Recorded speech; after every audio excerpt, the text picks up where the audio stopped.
الله الله حيث أكون فحياتي حب ويقين আল্লাহর হাবিব বলেন ওয়াজহারাতিল কাইনাতু ওয়াল মাআসিব, শেষ জামানায় গান বাদ্যকার রমণী গায়িকার বেশি বেশি আবির্ভাব ঘটবে, আর গান বাজনার নতুন নতুন বাদ্যযন্ত্র আবিষ্কার হবে।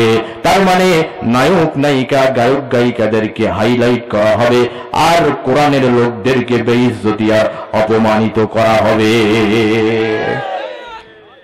গান বাজনা হাইলাইট হচ্ছে কি হচ্ছে না?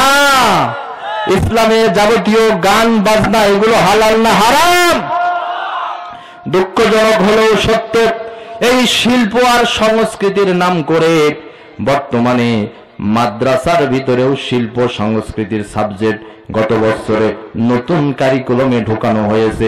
মাদ্রাসার বইয়ে এখন শিল্প সংস্কৃতি, ঢোলের ছবি, তাবলার ছবি, এবং সেই বইয়ে কিভাবে গানের সুর তুলতে হয়, সারেগামি পাদানিসার তাল পর্যন্ত ছন্দে ছন্দে মাদ্রাসার সাবজেক্টের ভিতরে ঢোকানো হয়েছে। এটা স্পষ্ট কিয়ামতের আলামত।